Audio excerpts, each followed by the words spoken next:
दिवाली की रात पूरा गांव रोशनी से नहाया हुआ था। हर घर द्वार सभी दूर दिए जल रहे थे। गांव की मान्यता के अनुसार लोग मंदिरों की देहरी पर और कुएं पर लगाने के लिए दिए लेकर जा रहे थे। अपने साथ की सहेलियों को बिना बताए लतिका एक दिया उस झोपड़ी पर भी रख आई। लतिका ने जैसे ही दिया रखा, तेज हवा के झोंके से बुझ गया। लतिका की सहेली की निगाह जैसे ही उस पर गई, वह तुरंत लतिका का हाथ पकड़कर उसे उस झोपड़ी से दूर ले आई। अपनी सहेली का इस तरह बर्ताव लतिका को अजीब लग रहा था। क्या हुआ? इस तरह जोर से क्यों पकड़कर मुझे वहां से दूर लेकर आई है? दिया बुझ गया है, उसे लगा देने दे। जिंदा रहेगी तो और दिए लगा लेना। फिलहाल यहाँ से जल्दी चल। अपनी सहेली की बात लतिका को कुछ समझ नहीं आई और वो उसके पीछे पीछे चलने लगी। तभी उसे लगा किसी ने उसे आवाज दी। उसने पीछे मुड़कर देखा तो हैरान रह गई। उसके ठीक पीछे एक सफेद साड़ी में महिला खड़ी थी, जिसका पेट बाहर निकला हुआ था। उसे देखकर लग रहा था कि वो गर्भवती है। अचानक तेज हवा आई और उस महिला के चेहरे से घूंघट हट गया। लतिका के देखते ही देखते वो महिला एक कंकाल में बदल गई। ये सब देख लतिका जोर से चीखते हुए बेहोश हो गई। लतिका की सहेली उसे गांव वालों की मदद से उसकी दादी के घर ले आई। जब लतिका को होश आया तो उसकी दादी और उसकी सहेली दोनों उसके पास बैठी थी। बेटा, थोड़ी देर पहले तो अच्छी भली थी, अचानक क्या हो गया था तुझे? दादी, वो झोपड़ी। लतिका कुछ और कह पाती, उसके पहले ही उसकी सहेली ने तेजी से उसका हाथ दबा लिया। कुछ नहीं दादी, आपको तो पता है ना, इन शहरी लड़कियों को हर वक्त डाइटिंग का भूत सवार रहता है, उसी कारण कमजोरी आ गई। कोई बात नहीं, कुछ दिन गांव में रहेगी तो अपने आप तंदुरुस्त हो जाएगी। लतिका को समझ नहीं आया कि उसकी सहेली ने दादी को सच बताने से क्यों रोक दिया। सही कह रही है बेटा तू। मैं आज से ही इसका दुगना ख्याल रखना शुरू कर देती हूँ। तुम लोग बैठो, मैं तुम्हारे लिए गर्मा गर्म हलवा लेकर आती हूँ। कहकर दादी वहां से चली गई। दादी के जाते ही लतिका हैरानी से अपनी सहेली की ओर देख रही थी। मुझे पता है तेरे मन में ढेर सारे सवाल चल रहे हैं। तेरे सारे सवालों का जवाब मेरे पास नहीं है। बस इतना पता है, कोई भी उस झोपड़ी के पास नहीं जाता है। कोई नहीं जाता है? मगर क्यों? कोई तो कारण होगा। गांव के लोग एक कहानी सुनाते हैं, वही मुझे पता है। कहानी? कैसी कहानी? हाँ, आजादी के पहले का गांव। बहुत साल पुरानी बात है तब शायद, मगर कुछ दिनों के बाद सच में लोगों को फूलमती की आत्मा नजर आने लगी। वो कभी छोटे बच्चे को गोद में लिए होती तो कभी गर्भवती के रूप में।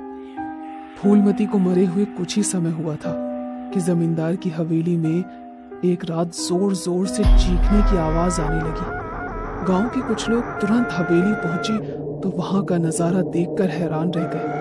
एक तरफ जमींदार और उसका परिवार एक कोने में खड़ा था, वहीं दूसरी ओर हवा में उड़ती हुई फूलमती की आत्मा। छोड़ दो मुझे और मेरे परिवार को, चली जाओ यहाँ से। छोड़ दूं तुझे, तेरे परिवार को?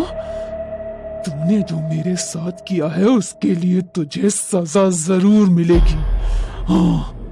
फूलमती, उससे गलती हो गई, भूल जाओ, उसे माफ कर दो बेटा। जमींदार की माँ के कहने पर फूलमती को गुस्सा आ गया और उसने अपना हाथ घुमाया। जमींदार की माँ हवा में उड़ने लगी।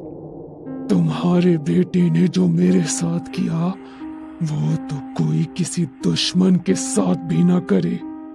अपने बच्चे को नहीं अपनाना था तो ना अपनाता, मगर इस तरह मुझे सरेआम बेइज्जत क्यों किया? उसके कारण मैं अपने घर परिवार से दूर हो गई। मैं सबके सामने कबूल करता हूँ कि तुम्हारी कोख में मेरा ही बच्चा था। मैंने प्यार और शादी का ढोंग किया था। अब मेरी माँ को छोड़ दो। गांव के लोग जमींदार की बातें सुन रहे थे। जमींदार साहब, गांव में आपकी कितनी इज्जत है। आपके एक बार के कहने पर बेचारी फूलमती की बात की सुनवाई नहीं हुई। और पंचायत ने फूलमती को सजा सुना दी। फूलमती बेटा, मैं भी तेरा गुनहगार हूँ, मुझे भी सजा दे। आप लोगों की गलती की सजा मेरी होने वाली संतान और मुझे मिली है। हमारी जिंदगी में हमेशा के लिए अंधेरा हो गया। फूलमती और सरपंच को बात करते देख जमींदार अपने परिवार को लेकर वहां से जाने की कोशिश करने लगा। उसकी इस कोशिश के कारण अचानक फूलमती गुस्से में लाल हो गई और उसकी आंखों से खून टपकने लगा। जमींदार, धोखा देना तेरी फितरत है। आज भी धोखा देकर जा रहा है। अब किसी को धोखा देने के काबिल नहीं बचेगा तू। कहते हुए फूलमती ने अपना हाथ घुमाया। जमींदार उसके हाथ की तरह गोल गोल घूमने लगा।